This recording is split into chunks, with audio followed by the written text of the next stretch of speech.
सुनाया बेटा। चलो दूसरा क्वेश्चन कौन याद करके आया है? विशेषण किसे कहते हैं तथा उनके प्रकार बताइए। चलो सुनाओ आंसर।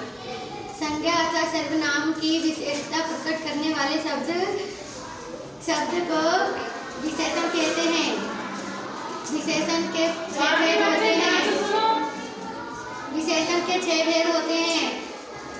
गुणवाचक विशेषण, संज्ञावाचक विशेषण, संकेतवाचक विशेषण, व्यक्तिवाचक विशेषण, प्रश्नवाचक विशेषण, परिणामवाचक विशेषण। चलो ठीक है। अब तीसरा क्वेश्चन कौन याद करके आया है? क्रिया किसे कहते हैं तथा उनके भेद बताइए। बताओ। किसी कार्य का करना या होना उन्हें क्रिया कहते हैं। क्रिया के 2 भेद होते हैं, सकर्मक क्रिया और अकर्मक क्रिया। चलो बेटा। चलो अब दोनों क्वेश्चन कौन याद करके आया है? चलो सुनाओ। क्रिया विशेषण किसे कहते हैं तथा इसके भेद बताइए। जो शब्द क्रिया के विशेषता बताते हैं वे शब्द क्रिया विशेषण कहलाते हैं। क्रिया विशेषण के 5 भेद होते हैं। ध्यानवाचक क्रिया विशेषण, गुणवाचक क्रिया विशेषण, विधिवाचक क्रिया विशेषण, परिणामवाचक क्रिया विशेषण, कालवाचक क्रिया विशेषण।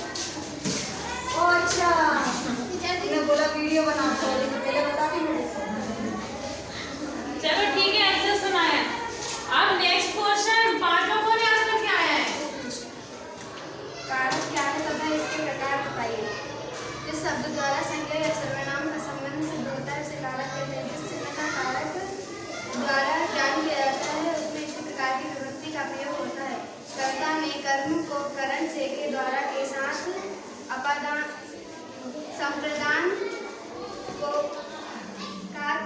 के लिए वास्ते अपादान से संबंध का के की अधिकरण में पर संबोधन है। अरे ओ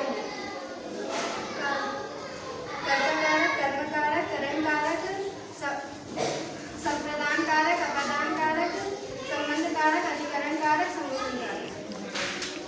चलो अब 6वां क्वेश्चन कौन याद करके आया है? चलो क्वेश्चन क्या है पढ़ के बताओ। सर्वनाम किसे कहते हैं इसके प्रकार बताइए। सर्वनाम की परिभाषा। जो शब्द संज्ञा के स्थान पर प्रयोग में लाए जाते हैं उसे सर्वनाम कहते हैं। सर्वनाम 6 प्रकार के होते हैं।